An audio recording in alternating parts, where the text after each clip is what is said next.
Tamang oras sa Radyo DZGB, alas 12:44. An oras hatod sa Indokang. Diatabs. Tapos ang diarrhea sa bilis talab Diatabs. Ang simpleng pampakilig, nor sinigang. Liver Aid Silymarin Capsule. Liver Aid. It's liver or lover, boys. Newzep Z+. Now with zinc. Mas bilis galing sa sintomas ng sipon. Ginebra San Miguel. Lamang ang may tapang sa One Ginebra Nation. Mga tugang, iskaramusa na sa DCGB! Ano nata?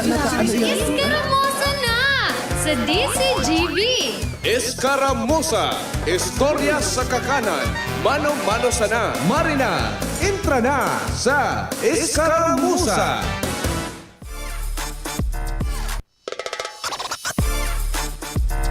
Iba na baga Kuya Nems po ang nag-play digdi sa kuyang YouTube. Maray na pagkauto po sa gabos na nakaantabay sa indang mga residensya. Kumusta po tabi ka mo? Ano lamang tabian sa inyong panguduhan dyan? Duman sa mga naghahapot kung may naidugang na sa mga nag-file kan Certificate of Candidacy. Kung kasubagong aga, may mga naidugang na sa mga munisipyo. And then, ngunya na pagkahapon, duman man sa mga taga-syudad kan Legazpi, aramon ta, dahilan ta si Karen Nicole Ala ang nakadestino dyan sa Comelec Legazpi. Nicole, maray na pagka udto sa imo, go ahead. Yes, Miss Angel, marhay na pagkaugto tabi sa imo, na buwan na manuhan na ang filing of Certificate of Candidacy digdi sa Gregorian Mall kan syudad kan Legazpi. Ang nagsaangat kan sa iyang kandidatura kasubago, iyo si Dante Fernandez Sabdao bilang para alkalde kan syudad kan Legazpi. Basado sa itigira sa to na impormasyon ni Attorney Connie Del Castillo, ang Comelec Legazpi Election Officer. Iklaro tati Miss Angel, Apo. data ugaring na iling personalmente ang pag-file kaini ni Dante Sabdao. Dahil lang tako na mati mo po, may ipaglakaw kitang concern kasubago sa LCWD. At in sa mga oras na kan paglakaw na ito, iyo sa oras na napag-araman kan DCGB News na nag-file ini, kaya di dali tatabi tulos ang pag-iras kay ningunyan, batik kita pa sa napalan ang nakakaisik kan informasyon ini. Malagad sa tulos po, Miss Angel, na pag-introduce na kan DCGB News kay Atty. Connie Del Castillo, hinagad niya to so informasyon ka nag-file na para mayor kan Legazpi na pamidbid ang aspiranting si Dante Fernandez Sabdao na nagdalagan da ini previously nakagawad asin kapitan halagad para konsihal man ito. Asin po Miss Angel, isa na po ini ang maitataupang informasyon o background kan aspiranting si Dante Fernandez Sabdao na nag-file kan sa iyang kandidatura ngunyan bilang para alkalde kan syudad kan Legazpi. Dahil ta sinabi ni Atty. Del Castillo sa tuya na limitado man ang mga kaputan ninda sa pag-file kaini ng Certificate of Candidacy. So yan Karen? Yes, Miss Angel. Naunambitan ni Attorney Del Castillo na nag-file nagdalaga naman ining kagawad. Nahapot mo lamang po tabi kung sa ina barangay o residente ini si si Sir Dante Fernandez Sabdao. Taga sa inda po iniligdi sa syudad kan Legazpi. Kung nahapot mo lang. Okay po, Miss Angel. According to Attorney Del Castillo, ini po is from Barangay Bigaa, Legazpi City. As in man siya, registered voter man po siya duman. Oo. Independent da ini Karen tabi? Yes po, Miss Angel. Okay. Yes po. Di nasalisihan ka pala dyan sa Comelec. Yes po, Miss Angel. Sa pagbalik ta ng tumutulog kitang buminali kali sa LCWD, talagang nag-abang kita. As in, sabi sa kuya kang police officer, ngayon madam, may nag-file ngayon, duman ngayon na iling kami. Di dinalagan ko, yung mananggad po, Miss Angel, may nag-file mananggad, di diniretso ko po sa Comelec Legazpi. Sa napag-araman taman, nakita pa sana po pala na DCGB News ang nakakaaram kan informasyon na ito. Tawala kitang mga pagdiriba duman. Di very good pala. Tay kang primerong nakakuha kang informasyon. Opo, Miss Angel. Oo, sige. Magbantay ka lang dyan, tatataod na pagkahapon. Medyo dakol-dakol posible ang pigalauman, lalo dyan sa may parte kan sa Comelec Albay. Yes po. Mangudto ka nga unat akong kung mapasma ka ha. Opo. So- Thank you po, Miss Angel. Sige po. Shades day paglingawan. Thank you so much, Thank you po, Karen. Miss Angel. Sige po, yan tabi, Miss Angel, ang mayroon ka munang opisyal na impormasyon hali kay Atty. Connie Del Castillo kan Comelec Legazpi, duman sa pinakainot na nag-file kan sa iyang kandidatura bilang para-alkalde kan syudad kan Legazpi, Karen Ala, DCGB News. Thank you so much, Karen, sa imong informasyon. O, mala man agad Kuya Nems. Kasuhapon pang hahalat, sinda Attorney Connie Del Castillo and then si Karen kasuhapon, naghapon-hapon man ining akin ini duman, na nagbabantay kung sisay man agad ang primerong masunad, masumitir kan mga dokumentos para sa nagpapadagos na filing kan Certificate of Candidacy. Kasi bagong agaman, ining si Sir Dante Fernandez Sabdao, nagsunad siya Kuya Nems kan sa iyang sertipiko de kandidatura bilang alkalde pagka-alkalde kan syudad Legazpi, taga Barangay Bigaa.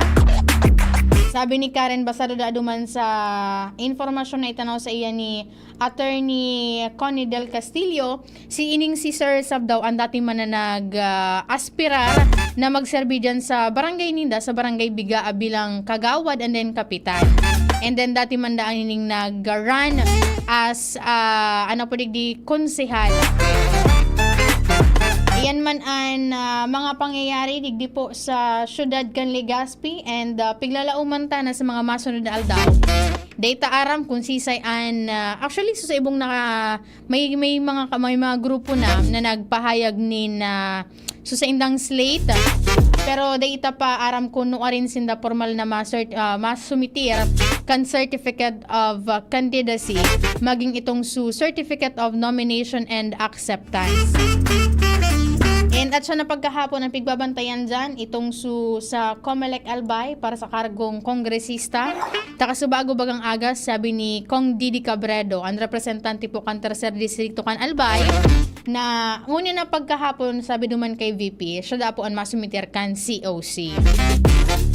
Kaya sabi ni Attorney Maria Aurea Bobuna, kita bilang mga botante ang nasa tuyang mga kamot, nasa tuyang diskresyon kung sisay ang sa tuyang tutugutan na mamahala maging leader kan sarong lugar. Dahil anta syempre, ang sa tuyang boto, duman po nakasalalay kung sisay ang mga manggagana and ma-service sa tuya sa mga masunod na taon. And of course, duman sa mga dyan sa mga mall goers and then sa publiko, just in case na may oras ka mo, magpasiring po ka mo dyan magbisita sa Albay Astrodome dahilan nagpapadagos po itong Trade Fair bilang pag-celebrate po iyan kan Cooperative Month. And then digdi sa probinsya kan Albay, po digdi may 25 na mga kooperatibaan na ibinida ninda, ipag-share ninda itong sa indang mga produkto. Itong mga produkto man kan sa indang mga grupo. And then pwede po nindo yan na mabakal dyan, ngunya na pagkaaldaw dyan po sa alaog kan Albay Astrodome. Sabi ni Sir Alvin Uy, good PM po Angel, may nagpapatanong kung totoo po ba na pupunta sa Bicol University sa October 4, 2024 si Presidente Bongbong Marcos Jr. Ay di ko daw po Sir Alvin Uy, ano daw po Sir Alvin Uy ang concern ni PBBM sa Bicol University? Before iyan, October 4, sa Friday, edi sana Kuya Nems, may paghahanda naan, may mga paghahanda naan Police Regional Office number 5. May maluwas naman dyan na information na nagpapreparar ngaya kami, tamaabot si Code 1. Ano daw po Sir Alvin Uy ang concern ni PBBM? Digdi sa lokal, wara ako ni na baka maluya na ang sa kuyang radar. Siya, ikabaga nagmamasters ka dyan, may informasyon ka lamang na sabi ni Gimi naghahapot kaya kung totoo na mabisita si Presidente Bongbong Marcos sa Bicol University sa October 4. Wala man. Baysa na Sir Alvin, takon ma-determine mo kung ano ang posibleng purpose kan pagbisita kan Presidente pamayo kan Republika kan Pilipinas. I-follow up mo man po inigdi sa lokal. And then maray na pagkauto kay Ma'am G. Lovenia Nerdy. Sabi na good afternoon po Ma'am Angel. Kay Sir Aladin Mallorca Leona, sabi na, Madam, pabati itabi kami digdi sa Barangay Leona, Pilar. Naka-monitor po tabi kami. And kay Sir Herbert Banyega Benavente, watching from Pili Camarines Sur, pa shoutout da po sa family Benavente dyan sa Barangay Binitayan, Malilipot, Albay. And duman sa kasubagong aga ginibo so kick-off ceremony kaining su school-based immunization. Diyan ini po sa DOH kay ni anang ginotan. And then so kick-off ceremony ginibo po diyan sa syudad kan Ligaw para ini duman sa mga estudyante na grade 1, grade 4 and grade 7. Kaya duman ka sa bagong aga baga nakahuron man ni VP Henry Ann pamayo kan Legazpi City Health Office na duman sa mga magurang tugutan po nindo and tawan po nindo in authorization ang mga health officials na bakunahan ang sa indong mga aki kontra sa measles, rubella, tetanus, diphtheria and ining human papilloma virus at cervical cancer. Libre po ining itatao, libreng booster doses. And sabi ka sa bago duman ni Dr. Francis Gomez, an officer in charge kan City Health Office, na bago pa man palan Kuya Nems po, bakunahan itong mga aki. I-assess muna kung sindaan pwedeng bakunahan just in case na may mga allergies, may severe illness.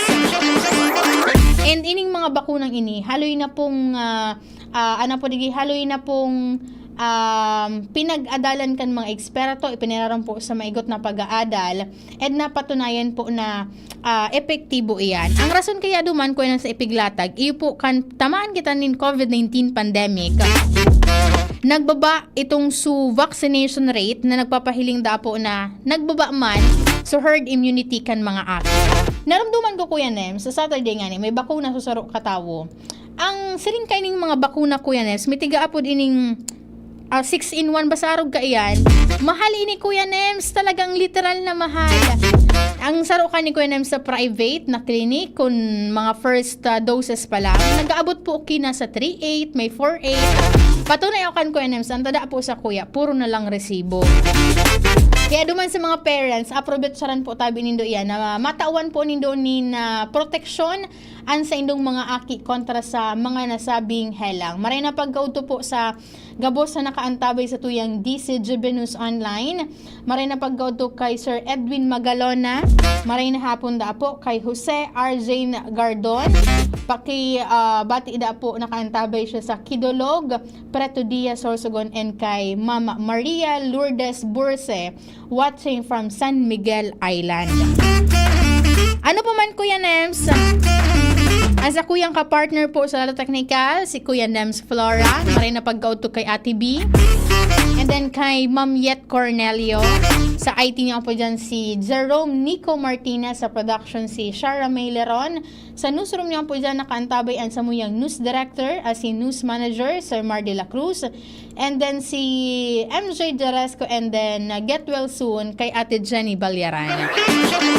Ako po ang sinong nakaibahan. Ako po si Angel Mustaza. Bye-bye. Kapag nagkakaedad na, mas importante ang proper lifestyle. Jogging tayo pa! Sige na, maliwanag ang benepisyo